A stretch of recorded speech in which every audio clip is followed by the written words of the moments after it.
Alright, thank you so much guys for watching this channel. My name is Morris Jordan Kawesa, straight out of Aromatic Entertainment, Masaka's finest Morris Jordan Kawesa. Thank you so much channel Jolly Cover Jita Morris Jordan K Media. Nga umweleza wabomita Morris Jordan Kawesa, straight out of Aromatic Entertainment. Mwebale nyo kubena nga muwagile bintu bya Aromatic Entertainment. Katana subscribing, please subscribe, atana liking, please like, comment and share. Gamba mwinonti no eri wayo channel bajita Morris Jordan K Media. Ebirako ebintu okusingira ddala ebya Aromatic Entertainment. Kwayagala updates okumanya bigenze bitya, kino kiri kitya, lwaki eno filimu ekomye wano, lwaki tuzaako filimu kiki ekiriwo ku Aromatic Entertainment ne channel entuufu olina okubeera ng'ate obimanya. Nina ekipya kyendese okuva mu Aromatic Entertainment olunaku olwaleero, naye nga tetunnakigendamu.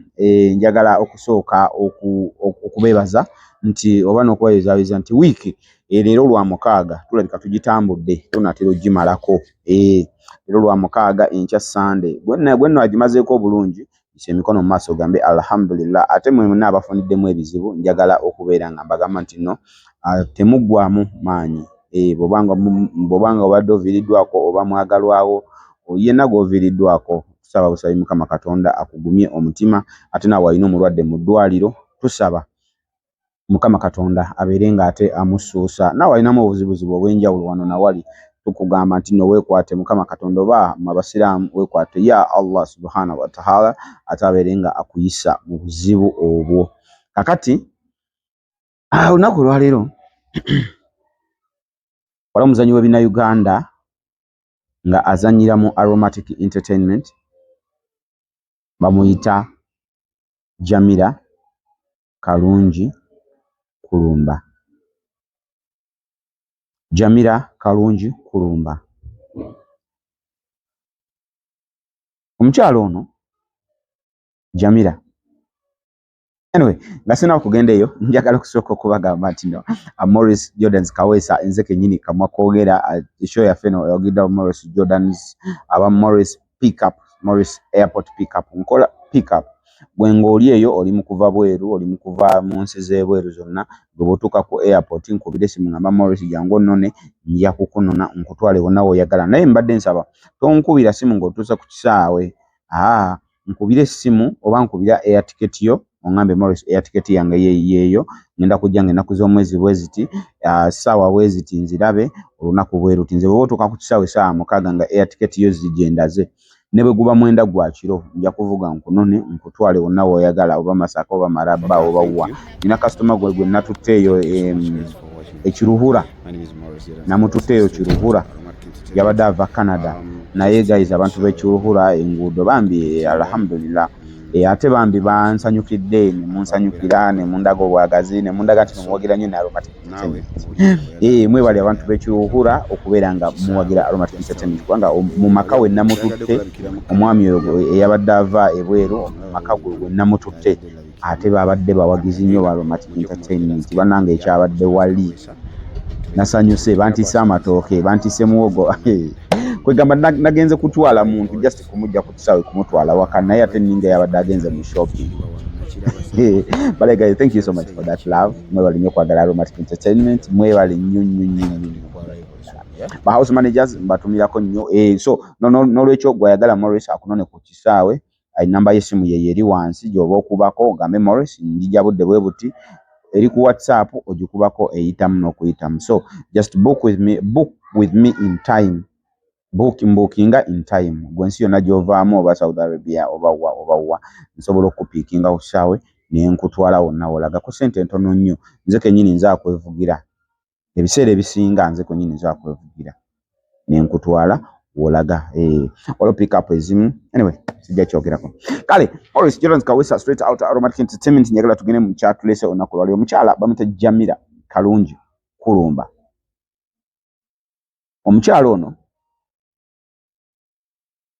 akuza amazaalibwa ge buli ng'ennaku z'omwezi 31 January. Buli 31 January omukyala ono Jamila Kalungi celebrating amazaalibwa ge. Era buli 31 January buli mwaka bwe ne bw'oba gy'oli nga tomanyi oba nga weerabidde, gwe just teekako buteesi happy birthday Jamila Kalungi. Omukyalo ono ku Facebook alina ba followers oba abagoberezi 31,700. Jamila Kalungi Kulumba. Erinnya lya Kulumba yalijjawa? Jamila erinnya lya Kulumba kwe yalijja, yakulanga abantu abalala, yakulanga abaana abalala, n'afumbirwa omwami we omulungi ennyo, omwami amanyiddwa nga Kulumba. Era yakola okukyala, yakola okwanjula, n'akola n'embaga. Era ku mbaga eyo bwe baamala omuteekako empeta, omwami we yamuweera oba eyabagatta we yabaweera erinnya, we yamuweera erinnya lya Kulumba. From that day till now ni Jamila Kalungi Kulumba. They are having a beautiful family. Basanyufu, bali okay. Lwaki njiye kwogera ku Jamila Kalungi lunaku lwa leero? She's a very beautiful woman. Era yakolako ne ku TV. Yakolako ne ku TV Jamila, naye nga bw'aba ye-introducinga ku TV agamba, well, ladies and gentlemen, thank you so much for watching this TV. My name is Jamila Kalungi, the fine girl. Yeah, because she's fine. Because she's fine.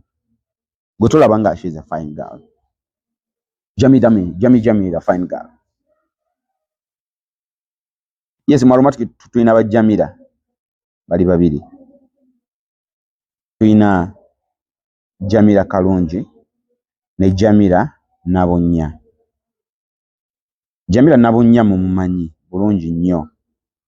Kankweko ku latest movie ye ya Jamila Nabunya uyazanye nga Zipporah mu Damage season 2.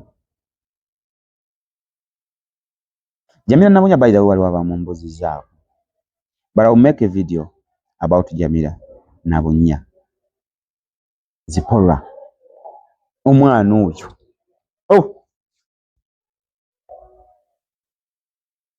omwana oyo.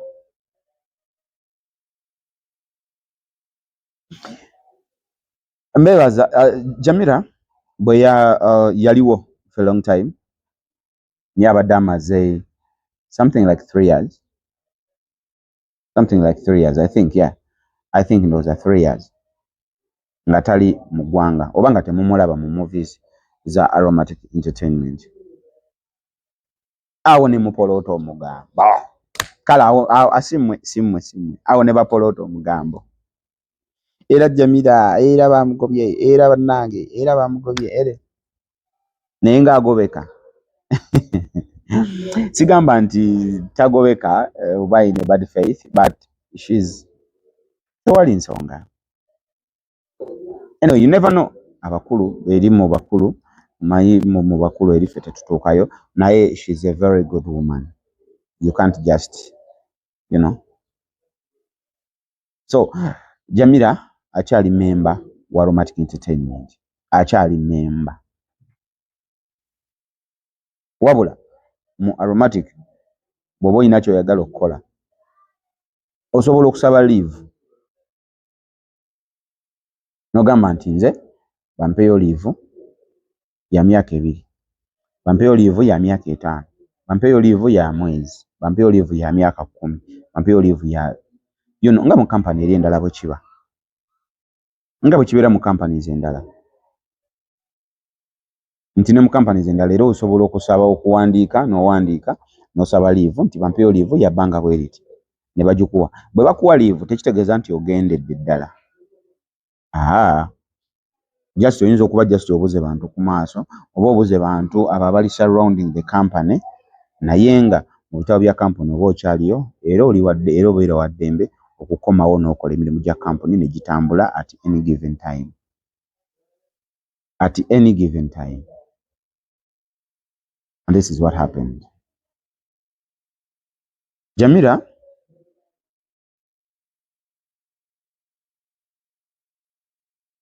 amaze ebbanga lyonna.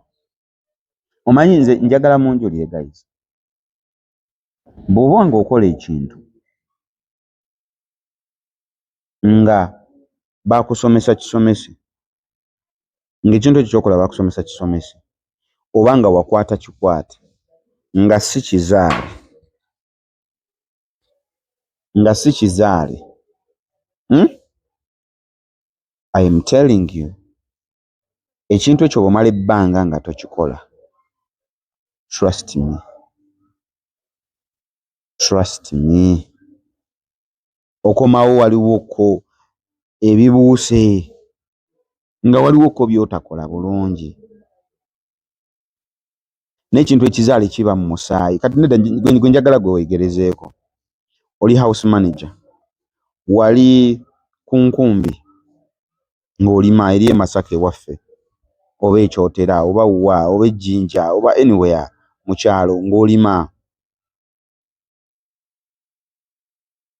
N'ovaayo n'ogenda ku kyeyo n'omalayo mwaka gumu, contract katugeze ya myaka 2, n'omalayo ku myaka 2.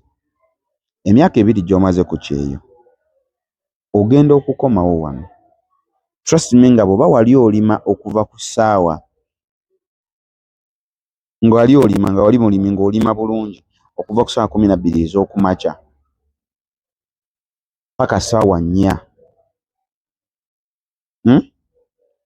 Omulundi gwo ogusooka okulima osobola okulima okuva ssaawa 12. In fact n'okukeera ssaawa 12 okwo oyinza okuba nga tokyakusobola. Nene ye ne ba house manager ngenze wala abantu ab'ebweru abo ngenze wala wano okwo abantu abali wano mu Kampala nti ebintu ebimu oba wabyerabira oba olaba bikooya. Point yange eri kimu kino nti Jamira amaze ffenna tulabye ziri 3 years, 3 to 4, 3 to 2 years zaatabaddeemu. Akomyewo tuli mukola pressure.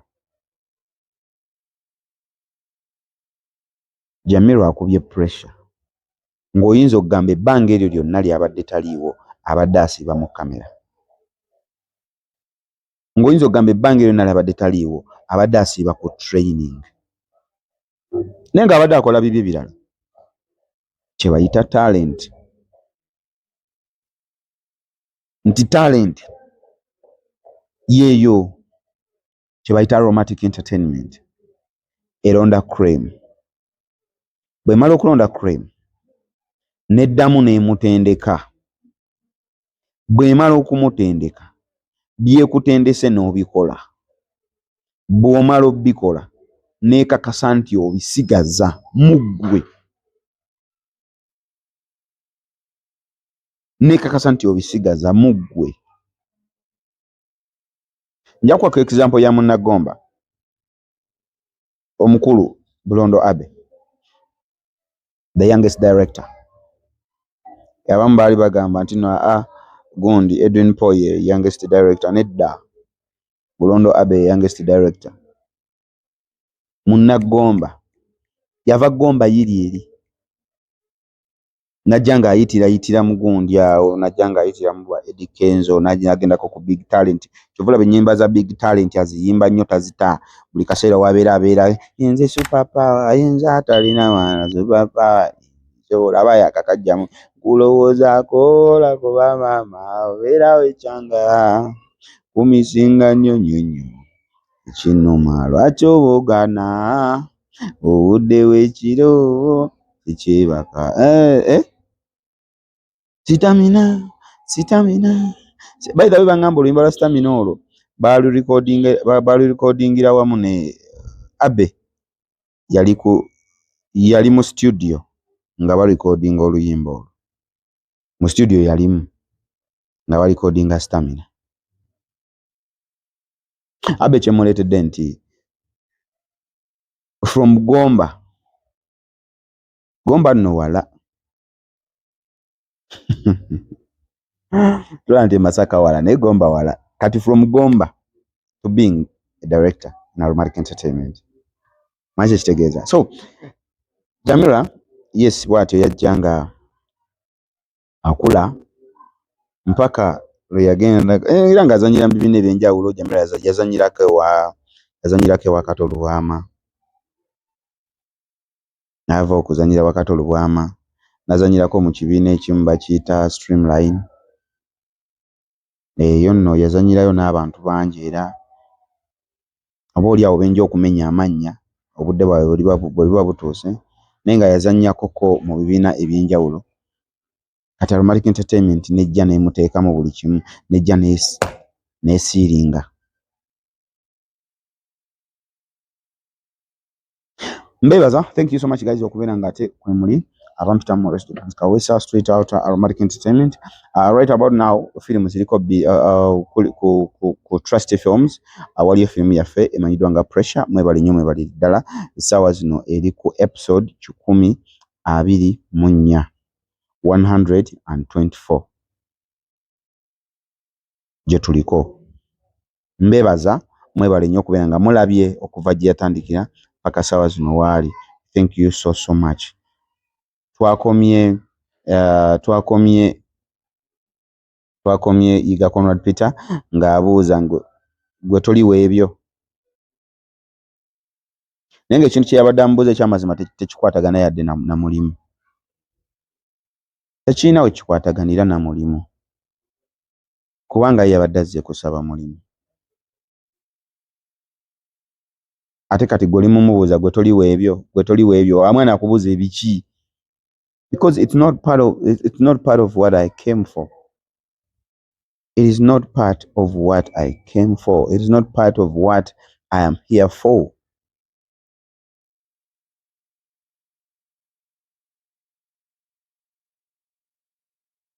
Pressure ono ajja kuzuukusa abasajja abamu oba oli awo. Pressure ajja kuzuukusa abasajja abamu. Bintu bingi ebitambula mu maka. Bintu bingi ebitambula mu maka gye tutaba. Bintu bingi ebitambula mu maka gye tutali. Bintu bingi ebiwulirwa. Bintu bingi ebyogerwa. Gw'olaba kuzaala akaana k'ozadde olaba gw'olina ennyindo nnene ku kayina ennyindo ntono. Olaba amaaso okubamu akafaananyi mu bajjajjaabo, tolabamu alina maaso nga kaana kano ge kayina. Omanyifu Abaganda bw'ozaala omwana omutwala jjajja senga yakebera obugere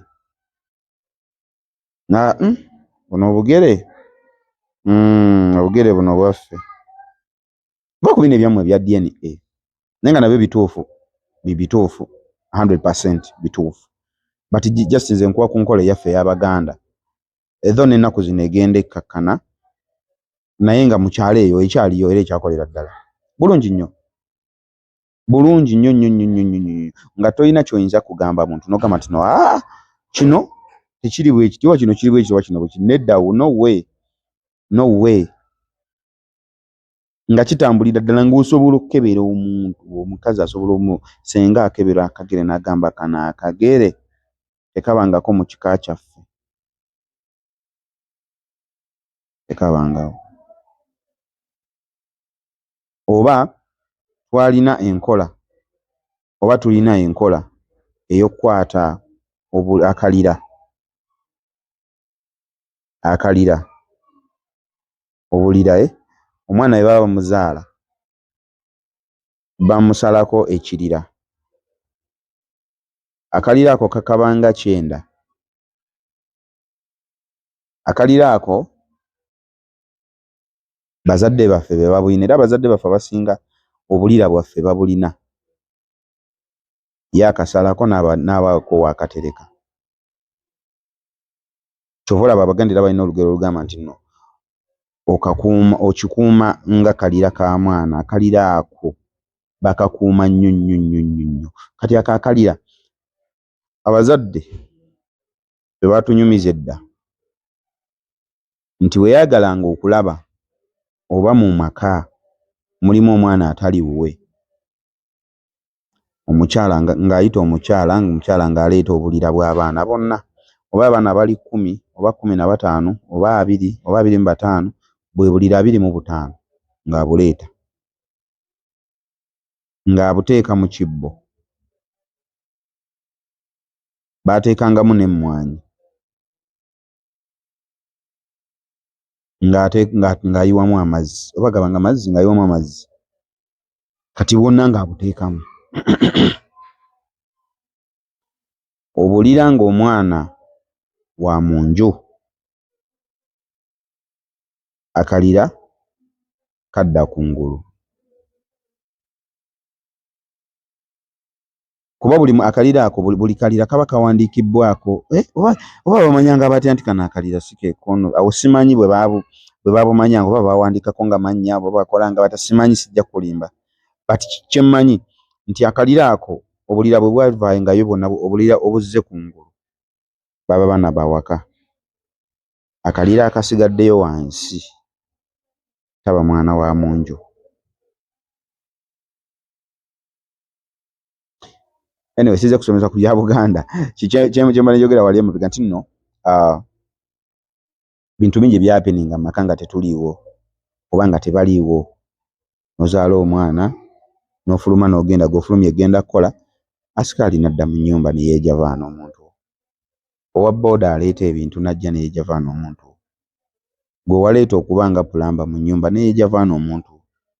So guys, simanyi wenza baga nti no tubeere vigilant, naye yembeera eri mu pressure yeefaananyirizaako bwetyo, embeera eri mu pressure. So mwebale nnyo mwebale ddala okuba nga mulabya pressure, ate mwebale ddala okulaba kijja kuggwa special edition.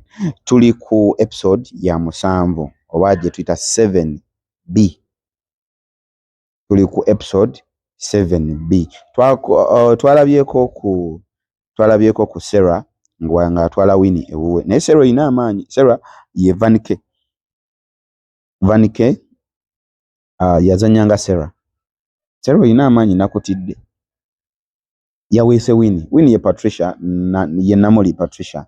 Ye Namuli Patricia, naye ndowooza mwalabye era empeeka gya abaana ab'obuwala mulina amaanyi. So yamutute ewuwe, Sarah yatutte Winnie ewuwe, naye ng'era byeboogera ndowooza olaba, naye nga kyonna kikiri, guys, we appreciate okubeera nga mu supportinga, kubanga tulaba feedback nungi. Mwebale nnyo mwebalire ddala okubeera nga temulaba film za Almatic Entertainment. Kati nno nze buli lwenjja nyongera okukujjukiza nti nno Morris Fashions tulina engatto, olwekyo jangu ogule engatto Morris Fashions, jangu ogule engatto mu Morris Fashions. Ebyo engatto weziri okuva ku ngatto y'omwana omuto paka ku y'omuntu omukulu. Ate era waliwo n'abalina emikolo, nammwe mujje abalina emikolo, mujje tubambaze omugole omukyala, mujje twambaze omugole omwami. Sigamba ngoye, ngamba ngatto. Kuba engatto erina engatto z'abagole tuzirina, buno bu peg boy, buno babuyita bu groom, maid's groom something, buno bwana obuto nga kati buno bulenzi babuyita bu peg boys.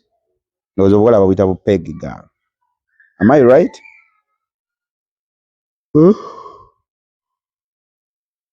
Bwemba siri mutuufu mumpabulemu.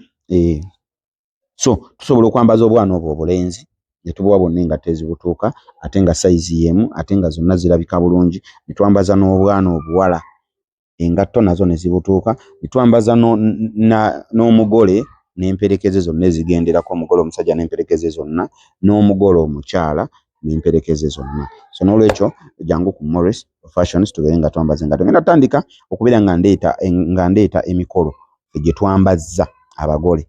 Ngenda kutandika okuleeta emikolo nga ffe aba Morris Fashions ffe tubambazza. Mulabeko. Namba y'essimu ye eri wansi. Morris Fashions twambaza engatto buli kika. Tulina ba sponsors bafa abalala babayita Bagola Beauty Empire. Bagola Beauty Empire bakugamba nti no bo skin yo ebadde ki, skin yo tetoninga bulungi, abunakozi wesiga ekizigo kuno ne busigalako obwa black, skin balance bajja ku balance nga skin ya Bagola Beauty Empire. Bali ku namba y'essimu 0788012033. ate naawe ng'oli munene nnyo ng'owulira oyagala kukogga, olina olubuto olukutawanya lukumazeeko emirembe, oyagala kubeera ng'olubuto olwo olusala ludde ku nnomo, omugejjo just omugejjo owulira gukumazeeko emirembe, oyagala kubeera ng'omugejjo ogwo ogujjako ogusala odde ku nnomo, owewuke oyambale bu skin jean naye nga bukwata ng'otambula ng'owulira nti nange kati nyambadde ka skin jean, otambule mu kkubo nga naawe owulira akawato keeyawudde ku ekiwato kyeyawudde ng'okiwulira. Yes, Bagola Beauty Empire bajja okukolako. Bali ku namba y'essimu egyo nkuwadde 0788012033. ate era tuwagira nafa Mama Interior bakugamba nti nno Mama Interior ekugamba nti bo balina beddings, balina bed cover, balina buli kimu ekikozesebwa mu kisenge, balina net, balina bathrobes, ate nabo bettanire oba beekwate bajja kuba nga bakusortinga ku bintu ebyo by'omu nnyumba, curtain robes, furniture, byonna babirina aba Mama Interior. ate era nga tuwagira nafa mu Matendo restaurant nga bakugamba nti bo balina akamere akalungi, bali wali ku Salama Road ku Kiyumba stage.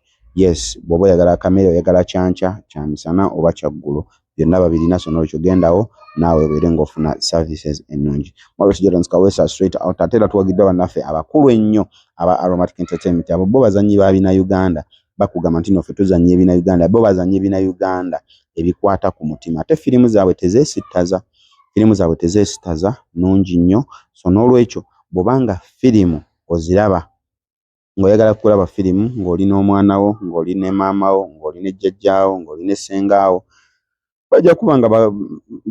bajja kuba bagamba nti gwe leeta kyonna ekirungi obeere nga ku Aromatic Entertainment olaba firimu eziteesittaza na mwana wo, na jjajjaawo, na ssengawo, na nazaalawo. Tusangibwa ku channel zaffe ezimanyiddwa nga Trust Films, channel kw'osanga films za Aromatic Entertainment, ate era ne channel eri emanyiddwa nga LM Movies, era nayo otusangayo. So n'olwekyo twettanire oba wettanira Aromatic Entertainment, ojja kunyumirwa. Ne ku Makula TV tubaako awamu ne ku Bukedde TV. Kale kakati bwe tuddayo eri mbali nkyabagamba nti nno Aromatic Entertainment tulina kati movie ezo ziri bbiri, naye nga kiki ekipya ekijja, just in case pressure ng'awedde, kiki ekiddako, just in case kijja kuggwa special edition bw'aba ng'awedde, kiki ekiddako, ye kigenda kuba kitya, kiddako ddi, kijja ddi? Weekuumire ku Morris Jordan Media, byonna olina kuba nga obimanya. Twongera okwaniriza gwe wenna ayagala okubeera ng'ate okola surprise eri omwami wo oba omukyala wo oba mwagalwawo oba singa oba taatawo, nti surprise eno gikole ne bannaffe abasigwa aba Morris surprises, to surprisinga buli muntu yenna yina gwe oyagala okusurprisinga, jangu obeere ng'otutuukirira, twogere ku bisale, twogere ku buli kimu Morris, tubeere ng'ate tukwatagana. Thank you so much. Morris Jordan Kaweesa. Until we meet next time, have a blessed evening. Bye.